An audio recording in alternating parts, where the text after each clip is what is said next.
Alright, so I guess we're getting comfortable for this episode. It's me, Amy, am your host, and so far, the host of this podcast. We are on what is episode 4. We've come a long journey. I lied. The 4th episode is the burial. There isn't, I've eliminated the don't go off wandering thing. So we are on episode 4, and it is called the burial. I need a drink. Give me just, oh, it's right here. I am drinking Michelob Ultra. I do promote. I seem to have a lot of more time on my hands. But with that said, back to the episode. My walls are black. I don't know if you noticed this. I love black. It's like one of my favorite colors. And it's the absence of all color, you know? But I just like that it's black. I love mermaids. I don't know if you know this. Most people know that, like, my favorite movie is The Little Mermaid. Just love it. And I just like the sea. I love the sea. And I wish I lived by the sea, indeed, but I do not. This podcast is pretty therapeutical for me. It helps me, like, you know, not be sitting in my house crying all the time. I don't do that. Do I do that? No, I don't. I'm getting better. So let's talk about this episode. We weren't around that much. I mean, we could tell that there were changes, as I mentioned, but we weren't really paying attention to them until it all came to a head and we're like, oh, this all makes sense. It's all coming first, full circle, right? Then nothing was in. Once we knew about it, it was like our mom was talking to us about it all the time. She would talk about it like when she came to pick us up and what had happened, like if he was gone. She's like, well, Leanne's gone. And then we automatically would know, like, it was not good. A couple of friends there, and not many, but I had a few, and they all felt sorry for me because they knew what was going on, especially Carissa. She was kind of like there, and when it was happening, like we were like super into like this band, the Kelly family, and my sister like found him on an infomercial like right around this time. Her friend had like seen some infomercial that they did, which was kind of an odd thing to do for America. Like in America, like you don't like have an infomercial of like your band, like, hey, buy my CD. Like late at night, it was like came out like 1 a.m. or something. Like nobody was seeing this infomercial, but she did, and like it was like, or call this number or get this free music video, like 1-800 Kelly family, whatever. And she got this video. It was called Fell in Love with an Alien. And there's like, oh my gosh, I gotta show Amy this. Like, for some reason, Amy needs to see this. So she brings it home and she pops it in to VHS. My sister puts it in and I'm just like, what the fuck is this? Because it was really weird. Like this guy, he was on Smoker's Corner, and I just started doing this thing where I would go to Smoker's Corner and smoke cigarettes before we went to school. Or like, you know, Billy Badass over here. I thought it was so cool because I had a lot of guy friends, especially in high school is when I started. I had 3 friends named Matt. We call them the 3 Matts. Like, it was just ironic that we had all these Matts in our friend group. So I was kind of drifting away from my girlfriends at this point because it was just kind of getting catty. So yeah, I'd stand there and smoke. And there was a boy over there. He used to stand over there. His name was Jason. I didn't really know anything about Jason. All I knew was he was kind of a bad boy. Like, he had that reputation of being a bad boy. Older, so that was... you strove for that. Like I said, you went an upperclassman, like 90s grunge kid. And I was 15, he was 18. So like he was 3 years older than me, and he had like tattoos, because you get tattoos when you're 18. And he was just like cool. Like I remember like thinking like, and he was goofy. Like he'd make jokes, and he had showed interest in me and like tried to talk to me, and I was like so shy. Like he probably got like the wrong vibe off me. Like I thought I wasn't interested or something. Really, like. That's never happened. Like, no guy had ever showed me interest before that. So, I was like, really? Like, so then I started thinking about him, like, all the time. So then I was, like, nervous when we'd stand over there, like, this guy, like, totally into me. You want my number? Because I didn't have a cell phone then. Like, we had corded, landlines. So I, like, had to give him my phone number, which my dad would totally be like, who's this? Like, why is this person, like, this boy calling you? Like, yay, can't wait to do that. He wrote me a letter. Like, that was the thing back then. Like, we write these notes. We didn't have text messaging and all that. This was like, the modern day text messaging was, like, writing letters to each other, you know? So he wrote me a letter and was telling me how attractive he found me. I was like, oh my God. This guy finds me attractive. Thus, the relationship began. So we started talking and all that. And, yeah, I started being very bad. And my dad was not having that. He was like, he tried to, like, I would just sneak over there, like, whenever I could. Or I'd have him come pick me up from my mom's. We went to Sam Goody. Like, it was like right after school. So I'd get little tidbits of time with him, but not much. And I was always worried about that because he was attractive. And, if I always felt like there were other girls that liked him, there were like this girl, like all these girls like give him, like when we started dating, like that would like be very mean to me and like talk shit about me because they were jealous of my, like, that he was with me. He totally cheated on me like a million times. But I mean, I refuse to face that, as I often do in situations. Because Jason was on the football team with Justin, and he's like, you know, he's cheating on you, right? And I'm like, no. Sorry if I ever was like an asshole to you about that, Justin. I just didn't want to face that. I was skipping school. I would skip school to go do stuff. We went and got the Marshall Mathers LP at the mall.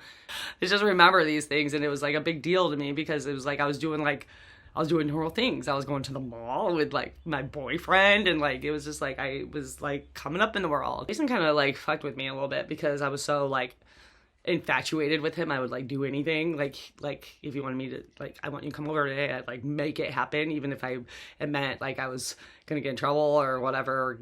I didn't care. Like I wanted to be with this boy. He didn't like my stepdad because I kind of told him some of the stuff that was going on there with the crack addiction and all that.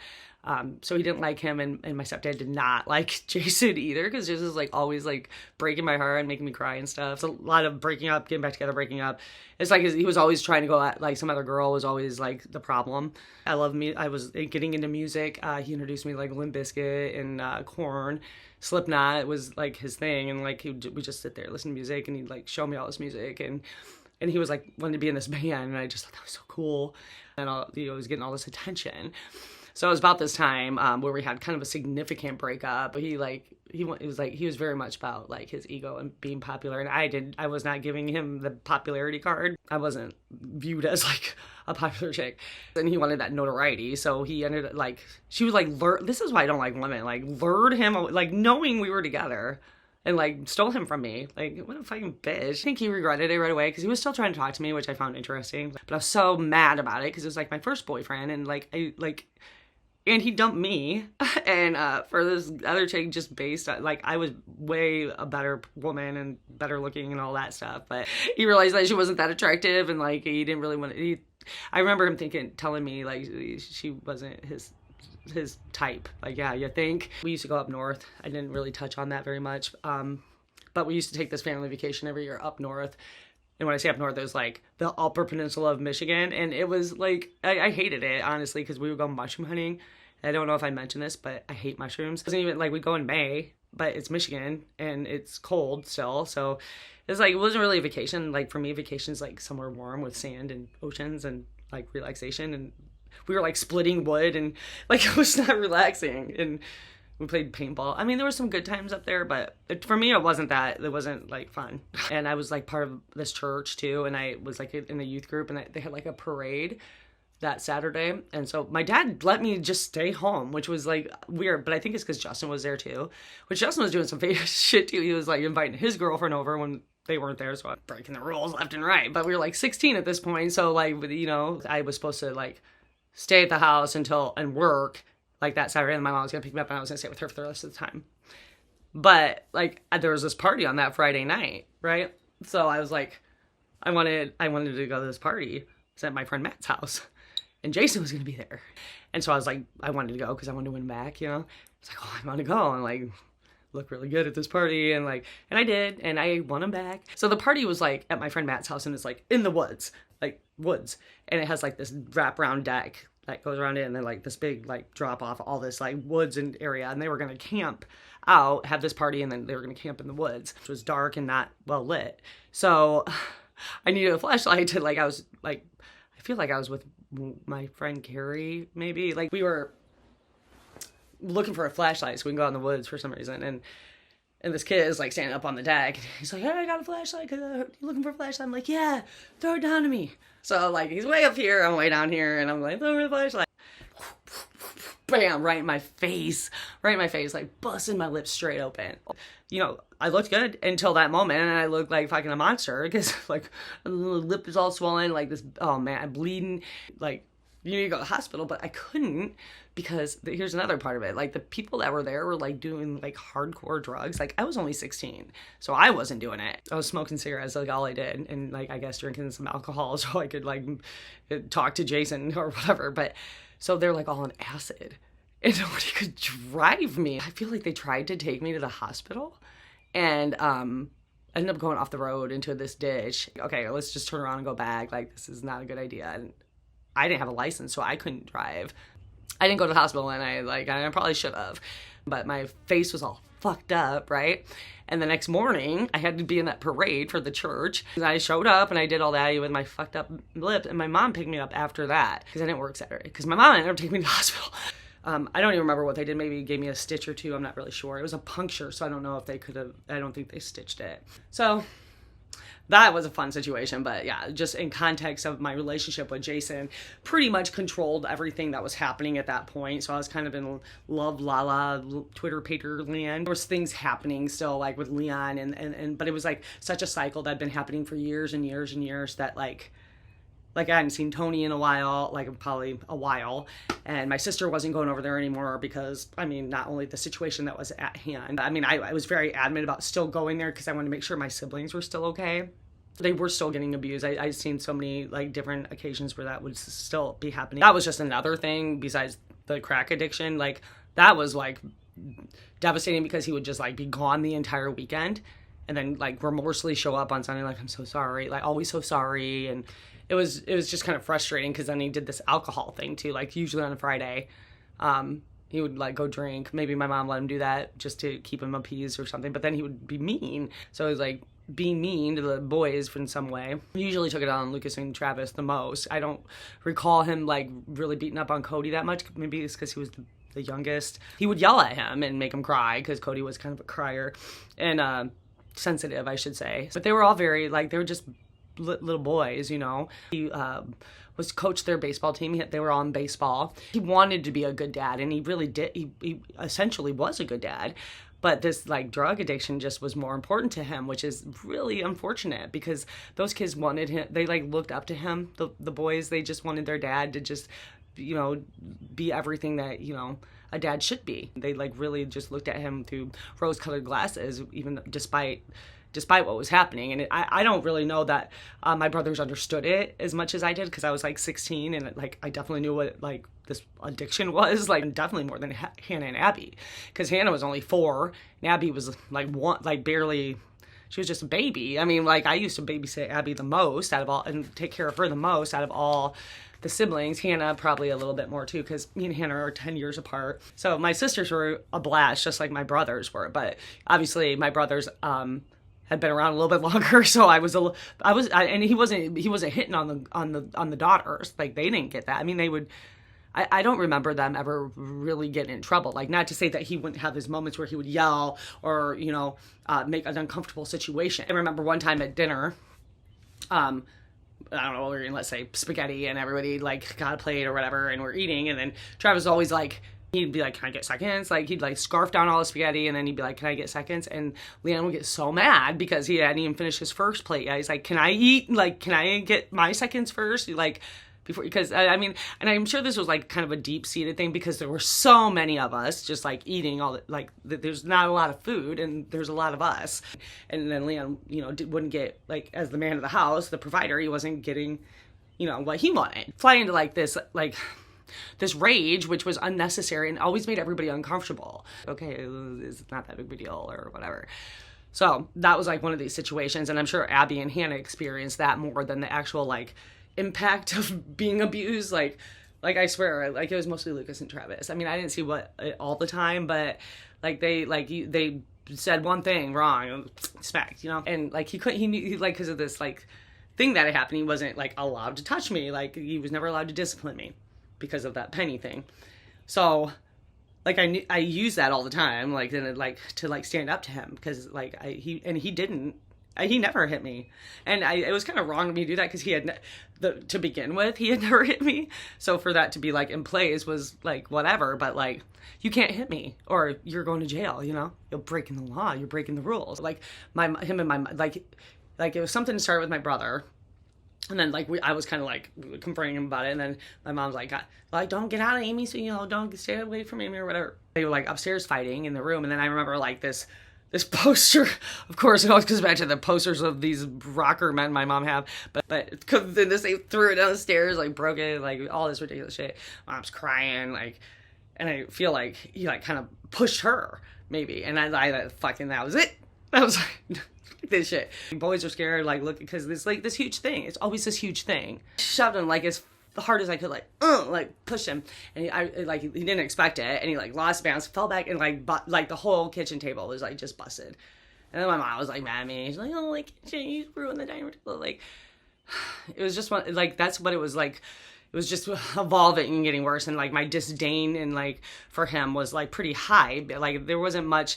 Like I told you, like he was. I wanted him to be like my dad. Like I felt close to him. We had that connection where he would pick me up for daycare. Like all that, like gone because of what he was doing to my family and to my like my little brothers and sisters. Like that was the main thing.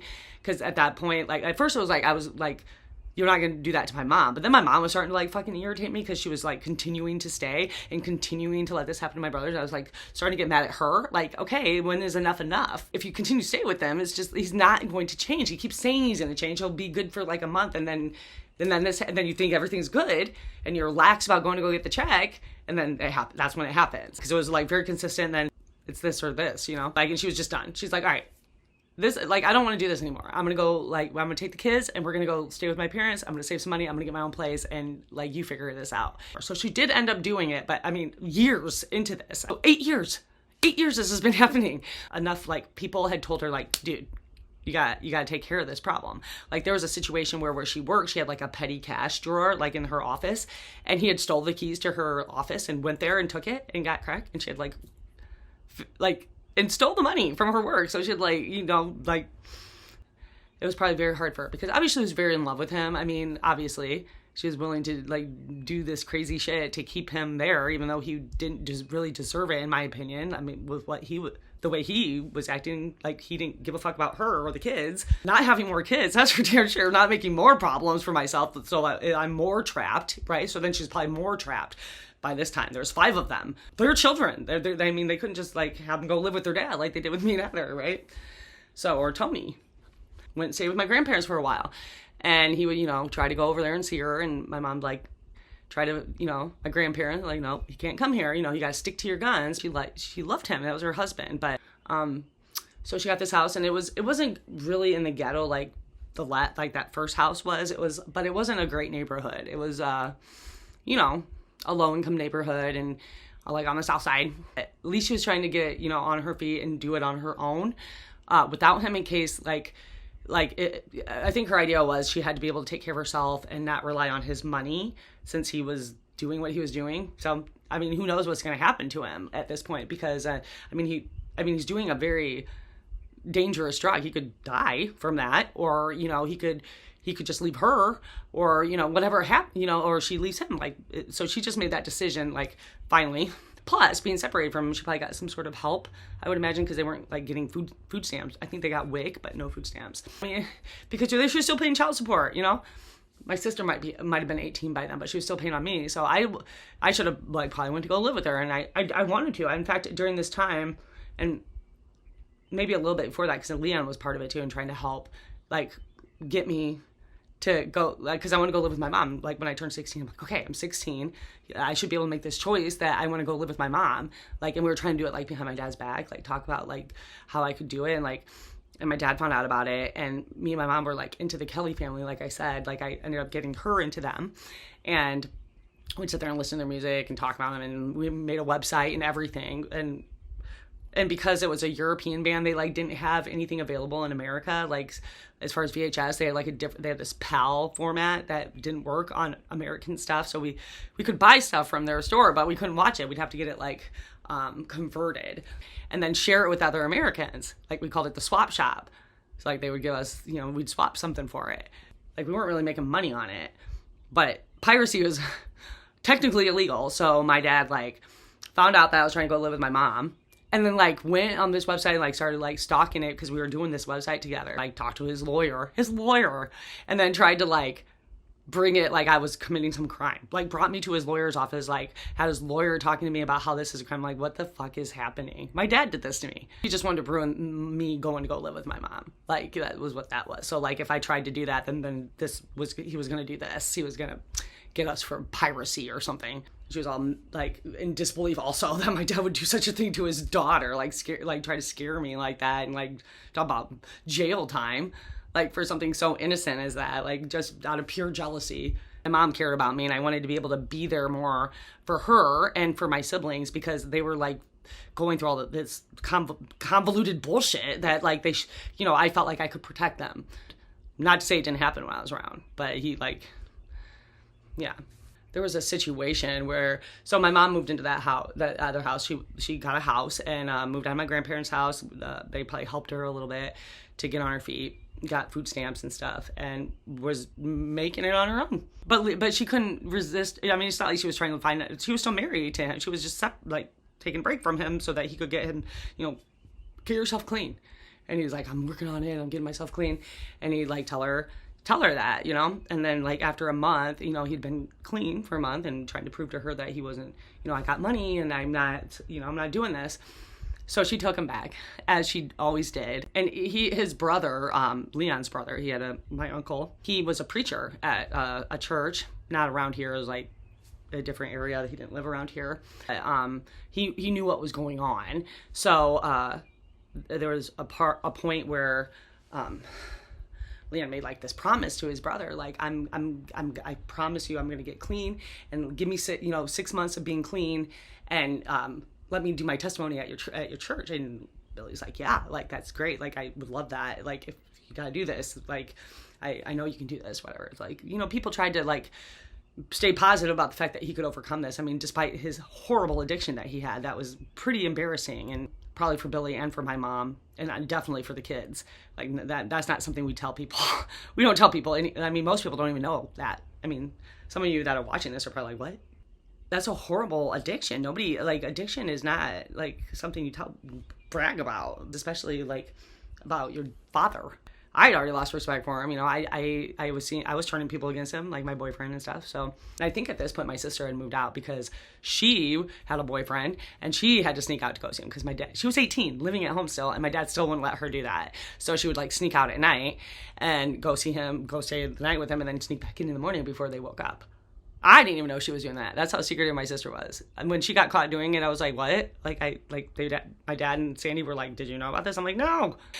Yeah, and I never did that. I didn't sneak out at night, ever, not once. But she was doing this thing. So then she got caught one morning. Sandy had gotten up early. She had to be to work early that day. And, like, Heather came in. Sandy was up, like, what are you doing? Heather's like, I'm out. Because that's what she does. She would like to face situations like that. So she's like, well, I'm 18. I'm leaving. Like, sorry, Amy. Like, you're on your own. Here on out. And that was, like, the first time I wasn't with my sister, like, my entire life. I was very sad about it, by the way. So my sister left me. And I was alone at my dad's without her, and my dad making me pack up all her stuff, because she like just took her clothes and her makeup and stuff, and then like there was a bunch of other stuff that she still had there, and he's like, pack up all your sister's stuff. So I'm like crying as I'm packing up her stuff, because I just wanted to get out of my dad's house. My sister got out, and like I left me behind. Again, I'm abandoned and I'm like in misery. I just want to be with my boyfriend all the time, and my dad won't let me, and like I just was like, ugh, I just wanted to get loose. I was like trying so hard to figure out how I could do that, because then I turned 17. So where I live in Michigan, you can emancipate yourself at 17. Yeah, you're an adult at that point. So there's a situation where I'd gone off with a friend or done something my dad didn't like, and my dad was like pulls me out of the living room, like trying to yell at me like old, like 10-year-old style, like where I would just take that shit. But I was 17 and I was like, fuck this shit. Like I got that guy, like I like him, he likes me, we're gonna be together forever, and I'm gonna do it. Like, you don't tell me what to do. I'm an adult. He starts poking me right here in the chest. You're gonna listen to me. You're not gonna. So I'm like, he's like poking me, and I smack his hand. Don't poke me. Stop poking me.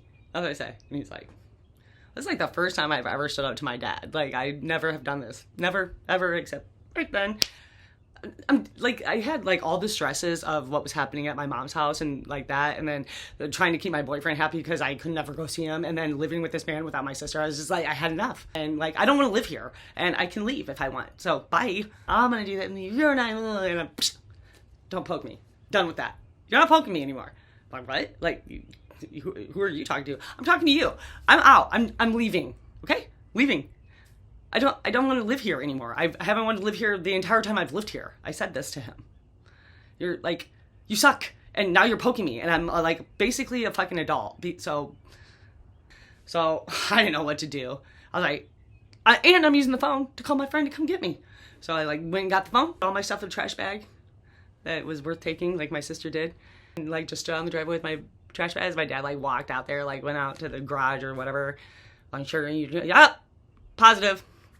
Nice to own you, Daddy. Would have went with me and my mom, except I didn't really want to go with them either because they lived like in a different town. I wanted to be in this town so I could spend time with my boyfriend who lived here. But then like my dad, like he just can't let go of the control, right?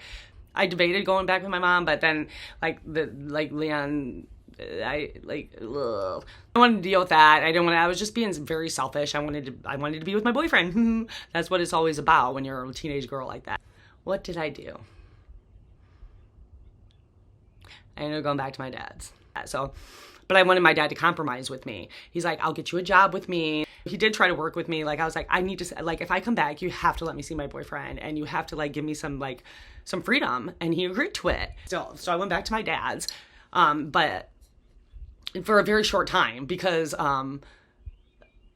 I wanted to go to school and all that, but then this thing happened, right? We made this compromise that he would like let me go see my boyfriend, even drop me off there one time. So yeah, he let me do it. Because Jason knew about everything because I had told him about it. And I was like in the house getting ready at my mom's, and Leon like went out there and was like talking to him. And they like ended like yelling at each other. He was like, oh, and then crackhead or whatever, talking shit to my stepdad, which he shouldn't have been doing, but maybe it's just because I had had some animosity at that point about Leon and like did not get along with him like at all. Being a teenage girl didn't help, but also just because I just had no respect for him at that point and like was like, fuck you, get out of my way, I'm going with my boyfriend. He felt that from all ends. It wasn't just me. Like I said, Tony felt that way.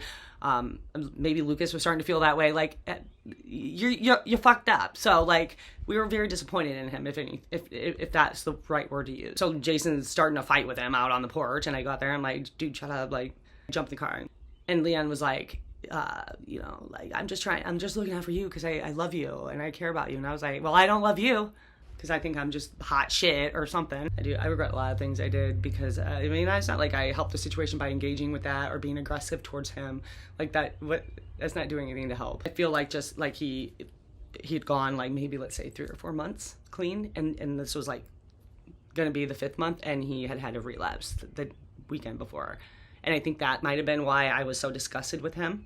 And I think that's when Tony and him had talked on the phone and talked about, I don't know, something like getting together or doing something, and he had found out about him having that relapse, and he was like, this is why I don't come see you, Dad, like, and just called him an asshole, like you're an asshole, you know, you don't care about me, you just care about like getting high. And so Leon felt pretty bad at that point because he'd had the relapse, which fucked up his streak of, 3 months, 4 months being clean, and now he fell off the wagon, and me and his son is disgusted, his stepdaughter is disgusted. I mean, I'm sure my mom felt like disgusted.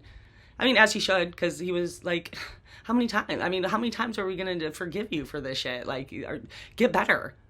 It wears on you. Like, I love you, I don't care. Get out of my face. Fuck that shit. I don't believe anything you say.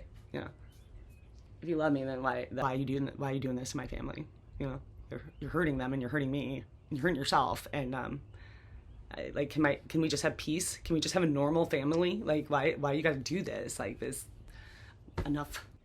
But so I was kind of trying to avoid my mom for like that time period. It was a couple weeks like after that happened, because Leon and Jason's fight or altercation, I was like, I don't want to come around if, he's gonna treat my boyfriend like that, blah, blah, blah.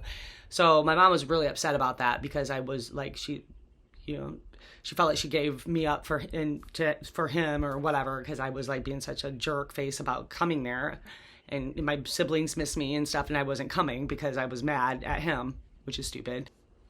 I was filling my time in other ways. So the next following weekend, I was supposed to be at my mom's.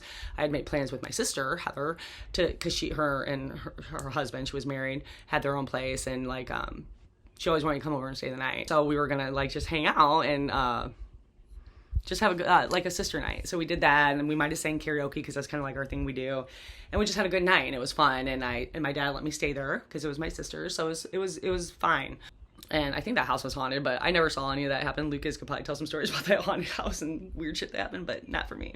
So pass out, went to sleep, and like the phone's like ringing. It was early. It was like a Saturday, and my sister's like, "What the fuck?" So I'm trying to look at and she looks, and it's our mom's number. It was like a corded phone, so you couldn't like red button it or anything. It just kept ringing unless you answered it. So she's like trying to unplug the phone, and then it did it again.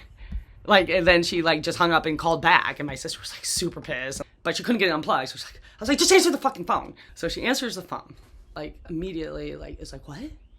And then it like starts crying, like just like bawling, and I'm like just watching her reaction, and like she's crying, and like that, like we don't cry all the time or anything. We're not like those type of people. For some reason, my mind immediately went to like something about one of my like little brothers. I'm like, did something happen to Lucas? Like what's going? Like what? She's like, oh no, it's not Lucas. And I was like, Heather, talk to me. Like what is going on? Like what? So she's like, we'll be right there. And like hangs up the phone. I'm like, what? And she's like, oh my God. And she's like, Leon's dead. Like, wow. Like what? So shocking to say the least. Like, what do you mean he's dead? Like, what happened? Like, she's like, oh no. Like, mom was like freaking out, and she like, the cops were there, and I'm like, the cops are there. Like, what is going on? What about Lucas and Travis and like the kids? Like, she's like, oh no, we gotta go there though. We gotta go there. Like, I told her we'd be there. Like, call dad and let him know that we're going there. So like, she calls my dad. It's like, my mom just called and Leon died. Like, we have to go there. And she's crying. And my dad's like, well, what? Like, why are you crying? It's not like I died. Like, are you kidding me? Who the fuck says that? Who the fuck says that when like, so, yeah. Like, I was kind of at the mercy of my sister and her husband because I was with them and I didn't have a car or any way to get to my mom any faster than like just going with my sister. Which she wanted to get there too, but like her husband was like being an idiot, and I like wanted to stop and get donuts or something on the way, which was like, dude, like, can we just like get to my mom's house so I can see what the hell's going on? Heather didn't have the details yet. We just knew that my mom was like distressed and that she'd found Leon dead. And I was like severely worried about like my siblings because this is their father, you know, and just everything they'd already been through up to that point. And now this, like, what in the, like, it was very surreal. Like, in my life, I'd only had 2 losses so far that were anyone even remotely close to me. But Leon, that was my first major loss. I mean, I had, like, I can't even express to you how I felt. We eventually get there. And like I said, my mom had called at like 6 a.m. in the morning. So, and that's why my sister was like, why is she calling at this time? I'm like sleeping and like didn't want to answer it. But something was keeping her from being able to unplug that phone. You'd think you'd just be able to pull it out, and she couldn't. Like, she was struggling with it. That's why she eventually just answered it. And thank God that she did. It's kind of like just chaos. I think at this point the cops were gone. I don't remember them being there at all when we were there. So, you know, when there's a traumatic situation, you tend to shut some of that stuff out. So like, I'm hopefully remembering it correctly. That's why like the collab with my different siblings is pretty important. Although for this particular situation, I would imagine that they probably have even less memory than I do of it, considering I was 17. So we get there, and you know, my mom's like inconsolable, crying, like, you can't even understand, like just calm down, mom. What happened? What's going on? Like, what?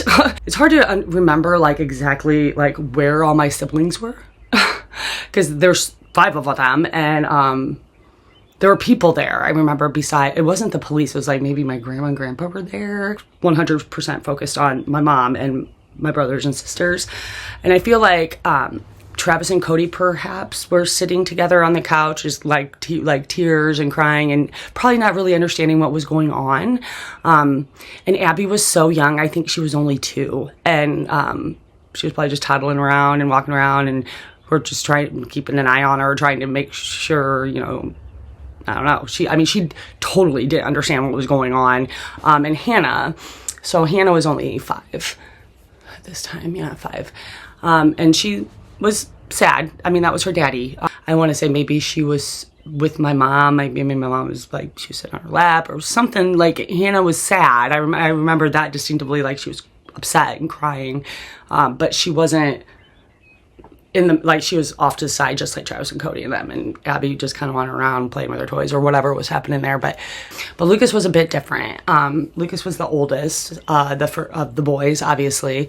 And I don't know if Tony was there yet. I don't know that he was there at the moment that we got there. I just remember Lucas specifically because he was different. Like, they were sad. The others were sad. My brothers just were sad and kind of like, you know, whimpering over here on the couch. But Lucas there was like 2 couches, and they were like sitting on this couch and Lucas like, on this couch, and with his back to everybody, like, because the living room's here and he had his back turned, you know, with his face in the couch and like not like really participating in anything that was going on around him. What's going on, Lucas? Like, she's like, oh, he's taking this really hard, in pain, you know, sad. This is dad, you know. Traumatized him, obviously. So I wanted to like obviously get to the bottom of what had occurred, and I think that once we got there, it calmed her down a little bit because she had like, you know, just little kids, and Lucas was inconsolable, and like she needed some comfort. So we were providing that for her the day before he got paid, and that, you know, had that fallen off the wagon time where he had gone a long stretch, had been clean because he was back with my mom, and that was part of the deal. Like, he was supposed to like get clean, or, you know, they're done, you know. Took off on Friday with his check and fucked that all off and didn't come home. At this point, like, I wasn't going to see my mom regularly. I was on my little like, I'm not talking to you thing, my vow of silence, so to speak. And she was really hurt by that because like I was always there. And me and my mom at that point, as I was starting to get older, like, and I told you we had this common, like, we did this website together. Like, we had gotten close. Like, I was more her friend than her daughter at that point because I was getting older and we had a lot of stuff in common. And we had fun and talked about stuff, and she was really sad that I wasn't coming around. And plus, I was like her confidant. She would like, I remember going to the laundromat and her sitting there talking. We'd talk back and forth. We'd talk about the Kelly family, or we'd talk about what was going on with Leon, and, you know, I'd give her my advice and stuff like that. And I talked to her about Jason, of course, because that was all I had going on, or about my dad, or anything like that. Like, we were very close. We had a very close mother-daughter connection at that point in my life. And we never really had that before, so it was really nice. I mean, the Kelly family really brought us together, which is why I even mentioned them at all. I really liked them at that time. But there was like this connection thing with me and my mom, and my dad was super jealous of it, as you know, with the swap shop scenario. And she felt like she had, like, by staying with Leon, she was kind of like bitter at him about the fact that, you know, she had trusted him to get clean and come back, and he'd really let her down by like doing that. And now I wasn't coming around because of that. Disappointed in Leon, and her most of all, because she felt like she had made this sacrifice to let him come back. And I told her like, it's not gonna get, you know, don't trust it. Oh, it's different this time. It's not. So she made that decision to let him back in, and then he let her down, and then I was gone, and she just felt like he had, you know, betrayed her, let her down too. So with all that said, he had taken off that Friday and gotten his check, and she hadn't, you know, she had started to trust him again, so she probably was like, didn't get there in time or something. And so he took off. But traditionally, he would be gone the entire weekend. Like, he'd be gone Friday and come back like Sunday morning. But this time he came back Saturday morning, early. Because, like I said, she was like calling us at 6, 7 o'clock in the morning. I'm not really sure on the time that she got a hold of us. I just know it was super early because Heather didn't want to answer the phone. Like, here's him come in. She's telling us this story. Here's him come in, and she's like, instantly like, this man, like, I'm so mad at him. You know, he did this again, you know? And like kind of confronts him like, oh, like, way to go. Like, you, like, I'm so, like, everybody's disgusted with you. I gave up my daughter for you, she says to him. Really remorseful. I'm like, I'm sorry, I can't overcome this, apparently, like, and, you know, just kind of feeling sorry for himself and not really saying much. just kind of quiet, you know, not fighting back because he knew there was nothing to say, basically. And my mom was kind of going on like, how could you do this again? And I trusted that you were going to make this change, and you're not doing it. You're not living up to your end of this. I'm risking a lot to do this, like let you come back and do this, and you just continuously let me down. Once she was done with her like little whatever towards him, she went back and laid down in bed. So Leon proceeded to, like, you know, go in the bathroom and take a shower. He was like, and she hears him get in the shower or whatever, and then falls back asleep, whatever happened there, and then wakes up, like, you know, an hour later at 6 a.m. or whatever. It's quiet, and Leah's not in bed with her. She didn't hear him anywhere, so she's like, gets up, and was looking around, and she didn't see him anywhere, and she goes in, like, the girls' room, and, you know, looks everywhere, and she can't find him. She didn't see his truck, so she's like, oh, did he leave? And then she looks, and she sees that there's, like, his shoes are sitting right there, like, in the living room or something like that, and, his wallet is, like, stuck inside his shoe. Well, his shoes are here, and his wallet's here. There's, like, he's got to be here somewhere. Like, where is he? So she goes outside, and she goes out the back door, and she's kind of, like, looking around the backyard, and then she, like, sees his truck, like, parked behind the garage, like, kind of sticking out. She sees that. So, that's weird. Why is he parked back there? Right? She kind of walks around and looks to make sure, yeah, that's his truck. Okay. And so she's like, is he in the garage? But for something was telling her to look in the garage. She opens the door, she goes in there, and he's in there. And she's like, what are you doing? She says to him, because he's, like, sitting, like, on his knees, like, kneeled on the ground. But he's got, like, this rope around his neck. Like, what are you doing? Like, why are you on your knees? Like, are you, like, she immediately was like, is this a cry for attention or something? Like, it goes up to him, she's like, he's not, like, responsive to her. She's like, what are you doing? And so she, like, reached up, you know, like to take the rope off his neck, because it's so weird that like the position he's in, like, literally, like, on his knees with this, like, rope around his neck. And, like, she gets the rope off, and he, like, just falls, like, dead weight, like, just falls back. And then she knew, like he's dead, like. So, I'm freaking out, you know, crying. So what he had done is, like, traditionally, like, be hanging, right? Hung himself. But instead of, like, doing it that way, that made it where when he was on, like, kneeled down like that, like, it was just enough to, like, choke him. Like, it was just tight enough to choke him at that level. And with that said, I feel like he did it that way because he, like, in case he changed his mind, he could just stand up. But he didn't. He just didn't. He couldn't kick that addiction, and he felt like he was letting his kids down, he's let his wife down, he just let everybody down, and he was just didn't want to live anymore. And I think his mentality was that we would be better off without him. Like, but what he didn't realize is that those kids, I mean, they're like, you killed yourself. Their father killed themselves after this long journey of, like, pain and suffering from living like that, like, with their dad having this addiction for 8 years or whatever. About this, like, and in such a tragic way. I mean, what if it wouldn't have been my mom that found you, even though that fucked her up? I mean, she hasn't been the same since. I guess Lucas was, like,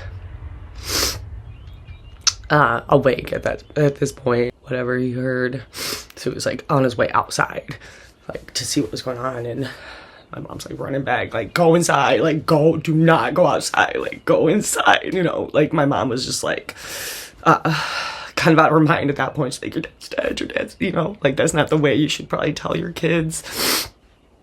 And the other kids were, like, started coming out, like, what? Like, very traumatic, very chaotic, not a lot of answers. No, like, if they were told properly about what was occurring, just because of my mom's state of mind, I just don't think that it was probably happening correctly. You gotta, like, be strong for, like, your mom and your siblings. Like, you can't fall apart. They're looking to you, like guide them, like, what do I do, you know? So I'm making sure everybody is okay. Malikas was not okay. Not okay. You can just kind of see his shoulders, kind of like he's crying. He's crying. Like, I didn't really ever see my brother cry. I didn't, like, cry like that. So, like, it hurt me, like, so to see him like that. Lucas, above all of them, like, really looked up to his dad. Like, even though his dad he knew, like, his dad had, like, these problems, he, like, still, like, viewed him as, like, you know, his hero. He still, like, loved his father and, like, had, you know, faith in him that he would, like, get better.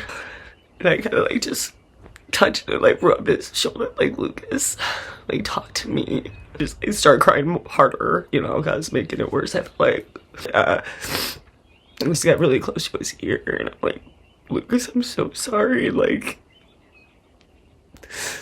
I'm here, like, if you, like, just, I'm here for you. I'm not going anywhere.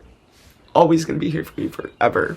His dad actively made a selfish choice to end his pain and suffering, but a whole different set of pain and suffering ensued because of that. That's not the first thing you think about when that happens, is, oh well, now we're gonna be fine. We don't have to, like, live through this pain and suffering anymore. No, instead you have a whole other onslaught of different pain and suffering that you have to deal with for the rest of your life, and unanswered questions, because there was no note. There was no note. Why did you leave me? Why? You didn't love me? Both me and Tony, particularly, and my mother, had a lot of guilt, because the last thing my stepdad said to me was he loved me. And I told him, well, I don't love you. And I never got to make that right. Because I did love him, you know, I did love him. I was just disappointed in him and what he was doing to my family. But I never got to tell him that, because, you know, he did what he did before I could. Tony had guilt too, because he just called him an asshole on the phone, because his dad had that, you know, slipped up. Tony was, like, disgusted with him, because he was like, I want you to get better, and you're not, and you don't care. You don't care about yourself, and you don't care about me. He never got to say sorry either. Like, he didn't, I mean, maybe Leanne was being an asshole, but he loved him. Leanne didn't think that we loved him. I mean, I don't like to think like that, but, like, if he thought, like, you know, his kids didn't love him and his wife didn't care about him, then, you know, obviously that's why he did what he did. So, and then my mom had just said how she gave me up for him, like, mere moments before he did it. Like, it was just, like, it was hard for the things we'd said, and, you know, you can't take that back, you can't go back in time, fix that. Maybe it would have changed some things, I don't know. But now, it's like, everything changed in one moment, you know? My mom's a widow with 7 kids. Alone. None of the kids didn't have their dad no more. And you know, the thing you want to protect them from, you can't, like, over and over again, I, like, failed them at protecting them from this shit. And it just keeps fucking getting worse, and, you know? And there's more. I mean, this is, like, not the end of the story. This is only episode 4. Affected everything that happens from here on out. We're almost concluded with the burial, and then we'll move on to the episode 5. I'll post next week sometime, and that's episode 5 after the burial. Yeah. You get to see how crazy life got after this. Then she got a car accident, like, leaving the house the day to go, like, do this funeral home thing, and my sister was with her, so she's like gets in an accident, and my mom, like, jumps out of the car and like crying, because, you know, this just happened. She's like, my husband died, like, saying that. My sister's like, ma'am, like, I think she had, I don't know. Like, my mom just lost her husband this morning, like, and the guy, like, whoever she hit was like, just, you know, just go, like, it's like, go. It was kind of like a whirlwind. I remember calling Jason and having him come over, like, to console me, because that didn't happen. I don't know why I called him.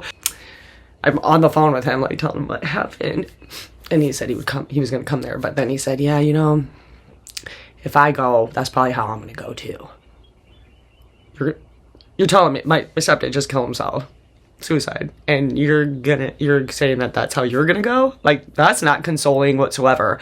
I didn't talk to him again after that. All that. I mean, I continued to date him for a couple more months, and then done.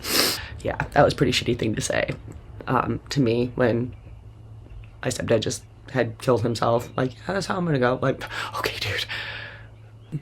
Lucas was pretty unresponsive all that day, but over time he got better, I guess. And everything was really quick because that was the 22nd, and then the viewing was on the 24th, which was Abby's birthday. Interestingly, 2 days before she turned 3, this happened. Stayed there that night with my mom and slept in bed with her, and she would like sleep with his shirt under her pillow for a long time because it smelled like him. Like I said, I loved him very much. I mean, but this is a true story, and these are facts. This is not fiction. Strong, for the most part. I mean, it takes a lot to break me. I've come pretty close.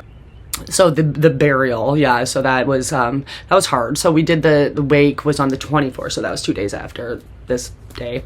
And it was Abby's birthday. Abby was cute. She didn't really know what was going on. I doubt she remembers much of it. And I remember seeing him in the coffin. And that was like the first time like I'd ever seen like somebody like that close to me, like laying there dead.